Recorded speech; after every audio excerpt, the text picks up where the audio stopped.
कुंडलिनी जागती है तब क्या होता है? ध्यान के कुछ चमत्कारिक अनुभव।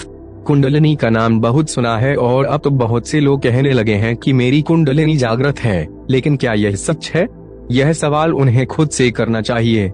सच मानो तो कुंडलिनी जिसकी भी जागृत हो जाती है उसका संसार में रहना मुश्किल हो जाता है, क्योंकि यह सामान्य घटना नहीं है। संयम और सम्यक नियमों का पालन करते हुए लगातार ध्यान करने से धीरे धीरे कुंडलिनी जागृत होने लगती है, और जब यह जागृत हो जाती है तो व्यक्ति पहले जैसा नहीं रह जाता, वह दिव्य पुरुष बन जाता है। कुंडलिनी एक दिव्य शक्ति है जो सर्प की तरह 3.5 फेरे लेकर शरीर के सबसे नीचे के चक्र मूलाधार में स्थित है। जब तक यह इस प्रकार नीचे रहती है तब तक व्यक्ति सांसारिक विषयों की ओर भागता रहता है, परंतु जब यह जागृत होती है तो ऐसा प्रतीत होने लगता है कि कोई सर्पिलाकार तरंग है जो घूमती हुई ऊपर उठ रही है। यह बड़ा ही दिव्य अनुभव होता है। हमारे शरीर में 7 चक्र होते हैं।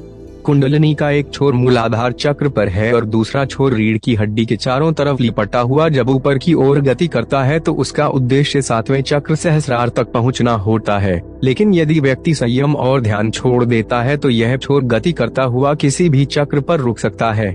जब कुंडलिनी जागृत होने लगती है तो पहले व्यक्ति को उसके मूलाधार चक्र में स्पंदन का अनुभव होने लगता है। फिर वह कुंडलिनी तेजी से ऊपर उठती है और किसी एक चक्र पर जाकर रुकती है। उसके बाद फिर ऊपर उठने लग जाती है। जिस चक्र पर जाकर वह रुकती है उसको वह उससे नीचे के चक्रों में स्थित नकारात्मक ऊर्जा को हमेशा के लिए नष्ट कर चक्र को स्वस्थ और स्वच्छ कर देती है। कुंडलिनी के जागृत होने पर व्यक्ति सांसारिक विषय भोगों से दूर हो जाता है और उसका रुझान आध्यात्म रहस्य की ओर हो जाता है।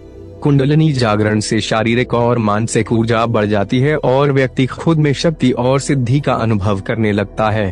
कुंडलिनी जागरण के प्रारंभिक अनुभव। जब कुंडलिनी जागृत होने लगती है तो व्यक्ति को देवी देवताओं के दर्शन होने लगती हैं। होम या हूं की गर्जना सुनाई देने लगती है। आंखों के सामने पहले काला, फिर पीला और बाद में नीला रंग दिखाई देना लगता है। उसे अपना शरीर हवा के गुब्बारे की तरह हल्का लगने लगता है। वह गेंद की तरह एक ही स्थान पर अप डाउन होने लगता है। उसके गर्दन का भाग ऊंचा उठने लगता है। उसे सिर में चोटी रखने के स्थान पर अर्थात सहस्रार चक्र पर चींटियां चलने जैसा अनुभव होता है और ऐसा लगता है कि मानो कुछ है जो ऊपर जाने की कोशिश कर रहा है। रीढ़ में कंपन होने लगता है। इस तरह के प्रारंभिक अनुभव होते